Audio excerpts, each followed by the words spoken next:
আসসালামু আলাইকুম প্রিয় দর্শক, অন্য মঞ্চের আলাপ চাইতে আপনাদের সকলকে আমন্ত্রণ জানাচ্ছি। হ্যাঁ, ভুল দেখেননি এই ওই এপিসোডের থাম্বনেল ও টাইটেল। দিল্লি বিস্ফোরণের সঙ্গে জড়িত থাকার অভিযোগে আজ 11ই নভেম্বর গ্রেপ্তার হয়েছে দুই বাংলাদেশি সন্ত্রাসী। কোথায় ও কিভাবে গ্রেপ্তার, আর এই গ্রেপ্তারের অভিঘাত কেমন পড়েছে বাংলাদেশে এবং ভবিষ্যতে পড়বে, বলবো সে কথা। প্রিয় দর্শক, আপনারা জানেন গতকাল 10 নভেম্বর সন্ধে 6:52 দিল্লির রেড ফোর্ট বা লালকেল্লা মেট্রো স্টেশনের 1 নম্বর গেটের কাছে একটি হুন্ডাই i20 গাড়িতে বিশাল বিস্ফোরণ ঘটে।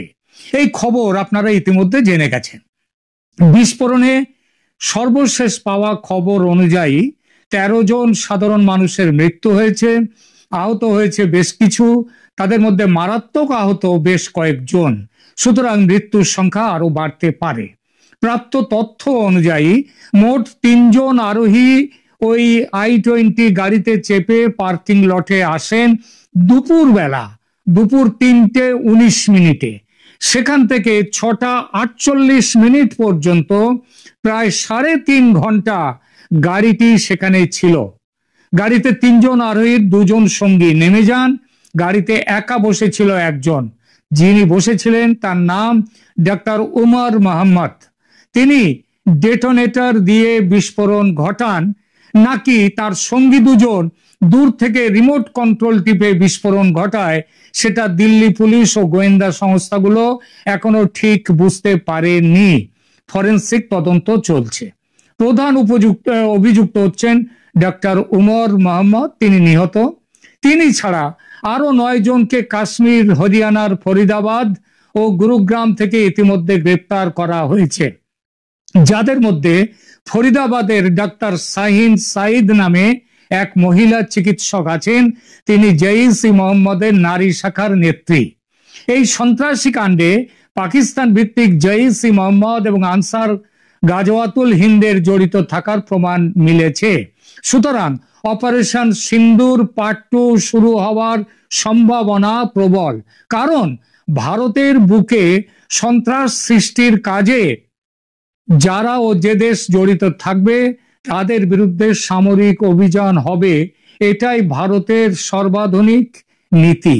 একটি কথা বিশ্বাস হবে না হয়তো অনেকের, তবে আমার মনে প্রথম থেকেই সন্দেহ ছিল এই বিস্ফোরণে বাংলাদেশের সন্ত্রাসীরা জড়িত। কেন আমার এমন সন্দেহ? তার কয়েকটা ভিত্তি আছে, আমি এক এক করে বলবো। বাংলাদেশের বর্তমান সরকারের নীতি হচ্ছে জঙ্গিদের উৎসাহিত করা এবং উৎসাহিত করে ভারতে নাশকতা সৃষ্টি করা। এনসিপি ও জামাতের নেতারা ভারত দখলের হুমকি দিচ্ছেন নিয়মিত, এবং সেখানে সন্ত্রাসী ঢুকিয়ে দেওয়ার কথাও চলছে ভারতে। এই হুমকিতে উৎসাহিত বাংলাদেশি জঙ্গিরা ভারতে অ্যাকশনে নামতে উদ্বুদ্ধ হয়েছে। দ্বিতীয় যে ভিত্তিটা, পাকিস্তানের সঙ্গে প্রবল মিত্রতা এখন বাংলাদেশের সরকারের। দুই দেশের সন্ত্রাসবাদীদের পারস্পরিক বোঝাপড়া এখন অত্যন্ত গভীর, আর এই গভীরতার কারণে দুই দেশ দিল্লির বুকে জয়েন্ট অপারেশনে নামবে, এই সম্ভাবনা যথেষ্ট। তৃতীয় কারণ, বাংলাদেশ সন্ত্রাসীদের পুরনো ইতিহাস ঘাটলে দেখা যায় দেশের সীমানা ছাড়িয়ে আন্তর্জাতিক মঞ্চে তাদের ঘোরাফেরা অনেক আগেই ঘটেছে। তারা পাকিস্তান, আফগানিস্তানের সঙ্গে ভারতের কাশ্মীরে অন্যত্র সন্ত্রাসী কাণ্ডে জড়িত থেকেছে। ভারতের কাশ্মীর থেকে তাদেরকে ইতিপূর্বে গ্রেপ্তারও করা হয়েছে বেশ কয়েকজনকে। জামাতুল মুজাহিদিন বাংলাদেশ বা জেএমবি নেতা আব্দুর রহমান আফগানিস্তানে প্রশিক্ষণ পেয়ে সোভিয়েতের বিরুদ্ধে লড়াইতে অংশ নিয়েছিলেন। আপনাদের যে বাংলাদেশে যে একজন আছেন মানে উপদেষ্টা, তিনি এই এই একই লড়াইতে, তিনি সোভিয়েতের বিরুদ্ধে লড়াইতে আফগানিস্তানে গিয়েছিলেন বলে খবর আছে। আমি ইতিপূর্বে তার উপরে একটা ভিডিও আমি করেছি। জেএমবি 2005 সালে একই সঙ্গে বাংলাদেশের 63টি জেলায় মাত্র 7 মিনিটে 459টি বোমা বিস্ফোরণ ঘটিয়েছিল। এ খবর হয়তো অনেকেই বলেননি। বাংলাদেশের জেএমবি পাকিস্তানের লস্করে তৈবা এবং জয়সি মোহাম্মদের সঙ্গে ঘনিষ্ঠ সম্পর্ক রাখে এবং সেই সম্পর্ক এখন ইউনূস সাহেবের কল্যাণে একেবারে ঘনিষ্ঠতর পর্যায়ে পৌঁছেছে। এছাড়াও হুজি বাংলাদেশ, আনসারুল্লাহ বাংলা টিম এবং অন্যান্য সন্ত্রাসী সংগঠন বাংলাদেশের তারা পাকিস্তানি সন্ত্রাসীদের সঙ্গে মিলে ভারতে নাশকতা তৈরি করবে।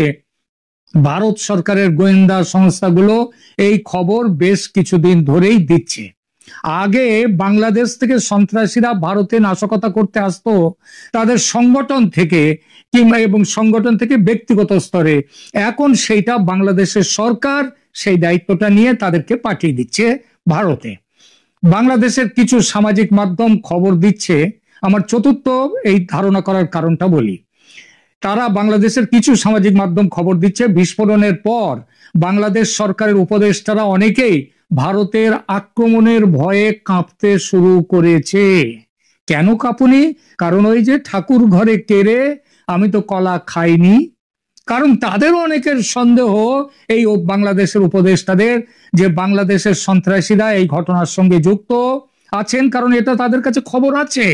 আর ভারত এই বিষয়ে যদি স্থির নিশ্চিত হয় যে বাংলাদেশ সরকারের সৌজন্যে এরা এসছে ভারতে নাশকতা করলো দিল্লিতে, তাহলে ভারত ঝাঁপিয়ে পড়তে দেরি করবে না। সেটাই ভারতের বর্তমান সরকারের বর্তমান নীতি।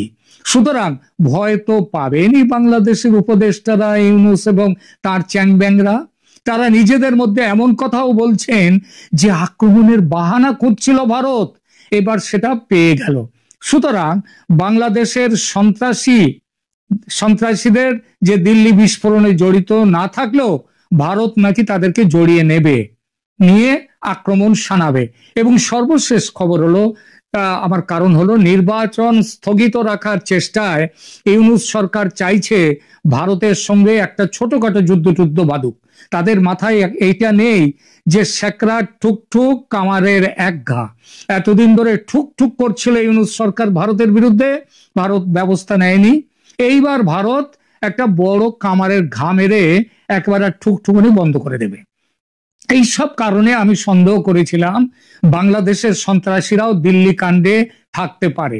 আর আমার ধারণা যে সত্যি সেটা বোঝা গেল ভারতের মেইন স্ট্রিম মিডিয়া এখনো এ খবর পায়নি তেমন করে, কারণ দিল্লি পুলিশ ও গোয়েন্দা সংস্থাগুলো এখনো প্রকাশ করেনি এই খবর।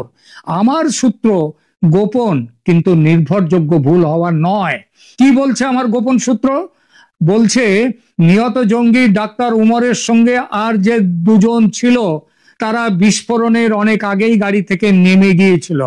বিস্ফোরণের পর তারা দিল্লি রেলওয়ে স্টেশনে যায়, সেখান থেকে কাশ্মীরের পুলওয়ামা যাওয়ার উদ্দেশ্যে ট্রেন ধরে। তারপর তারা আজ 11 তারিখে জম্মু স্টেশনে পৌঁছলে ধরা পড়ে। গ্রেফতার হওয়া এই দুজনের ব্যাপারে বিশদ তথ্য এখনো পাইনি, কারণ সরকার বা পুলিশ সংস্থা, গোয়েন্দা সংস্থাগুলো তারা এখনো এদের ব্যাপারে পুরোটা জানায়নি। তাদের নাম কি, বাংলাদেশের কোথায় তাদের বাড়ি, সেটা এখনো বলেনি। তবে এটা জানা গেছে তারা বাংলাদেশি এবং তারা আসামের মধ্য দিয়ে ভারতে আসে এবং পশ্চিমবাংলা এবং আসাম থেকে তারা চলে যায় ফরিদাবাদ। সেখানে এই বিস্ফোরণের পরিকল্পনার সঙ্গে তারা যুক্ত ছিল। এবং গতকাল বিস্ফোরণের দিন 10ই নভেম্বর তারা ওই i-20 গাড়িতে, ড্রাইভার ছিল উমর এবং তার সঙ্গে আরো দুজন, এই দুজন তারা চলে আসে দিল্লিতে। বাংলাদেশি সন্ত্রাসীদের দিল্লি বিস্ফোরণে জড়িত থাকার ঘটনায় বাংলাদেশ সরকার আগেই বলেছি ভয়ে কাঁপতে শুরু করেছে। আর এই জন্যেই যে মে মাসে পুলওয়ামার ঘটনায়, এই গত মে মাসে পাকিস্তানের যা হয়েছিল সেই একই ভবিষ্যৎ বা ভবিতব্য যেটাই বলেন সেটাও আসছে বাংলাদেশে এই ভয়ে।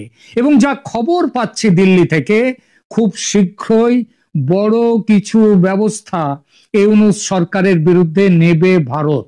এমন ব্যবস্থা যে তাতে ইউনূস এবং তার সাঙ্গপাঙ্গরা বুঝতে পারবেন যে ভারতের শক্তি কোথায় আর তাদের শক্তি কোথায়। তাদের শক্তি ওই ফেসবুকে কিংবা ওই বই ছাপিয়ে পাকিস্তানকে দিয়ে শক্তি প্রদর্শন হয় না। যে বেশি বকে যে barking dog does not byte, তাই না? যে কুকুর বেশি চিৎকার করে সে কামড়ায় না, এখানে মানে তাকে তুললেই, হাত তুললেই সে পালায়। এটাই হবে ইউনূসের জন্য। এখনকার মতো এখানেই রাখছি, ভালো থাকবেন, ধন্যবাদ। রূপান্তরের সত্যের এই পর্বটি 500তম পর্ব। গত বছরের অক্টোবরে শুরু করে প্রায় 13 মাসের একটু বেশি এই যে এত দূর এসেছি, এর জন্য পুরোটা কৃতিত্বই আপনাদের, যারা আমার এই অনুষ্ঠানটি দেখেন। বর্তমানে অনেক ইউটিউব চ্যানেল, আপনাদের অনেক ব্যস্ততা, তারপরেও যে সময় বের করে রূপান্তরের সত্যের বিভিন্ন পর্ব আপনারা দেখেন, সেজন্য আমি কৃতজ্ঞ। আপনাদের সবাইকে আন্তরিক ধন্যবাদ। চ্যানেলটা যখন শুরু করেছিলাম তখন বেশ ভিডিও ক্যামেরা, স্টুডিও লাইটের অনেক অ্যারেঞ্জমেন্ট নিয়ে বসেছিলাম, সাউন্ড সিস্টেম। কিন্তু পরে দেখলাম যে এগুলো একা এত কিছু হ্যান্ডেল করা সম্ভব না। ক্যামেরাকে ফোকাস করবে, পরে এডিটিংটা কে করবে। তো আলটিমেটলি সেই মোবাইল এবং একটা মিনি স্টুডিও সেটের মতো করে শুরু করলাম। শুরুতে আমাকে এডিটিং এ হেল্প করতো আমার বাচ্চা পার্থিব আর পূর্ণতা, কিন্তু আমি অনেক সময় রাত্রে এপিসোড করতাম, দেখা গেল যে ওদের ঘুমোতে ঘুমোতে 12টা বেজে যাচ্ছে। আলটিমেটলি আমি নিজেই কাজ চালাবার মতো শিখে নিয়েছি। এন্ড নাও এখন চলছে, হয়তো টেকনোলজিক্যালি খুব ভালো না, বাট স্টিল কাজগুলো চলছে। তো আজকে 500তম পর্ব। আমি ভাবছিলাম যে এই পর্বটিতে স্পেশাল কি করা যায়। তো আমার ভাবনার বেশি দূর ভাবতে হয়নি, অটোমেটিক কিছু ঘটনা ঘটে গেছে, যেটা আসলে এই 500তম পর্বের স্পেশাল কিছু একটা হবার মতোই। গতকাল আপনারা ইতিমধ্যেই জানেন যে যমুনায় সেনা প্রধান জেনারেল ওয়াকার খান প্রধান উপদেষ্টা ডক্টর মোহাম্মদ ইউনূসের সাথে দেখা করেছে। সেই থেকে রাতভর একটা আলোচনা ছিল যে তাদের মধ্যে কি কথা হয়েছে। আমাকেও কয়েকজন নক করেছেন, আমি চেষ্টা করেছি আমার সূত্রে জানার। ডেফিনেটলি আগামীকাল 13ই নভেম্বর আওয়ামী লীগ লকডাউন ডেকেছে এবং সেই লকডাউন নিয়ে দেশে বিদেশে ব্যাপক আলোচনা হচ্ছে। সুতরাং দুজনের আলোচনার মধ্যে সেই লকডাউন নিয়েও কথা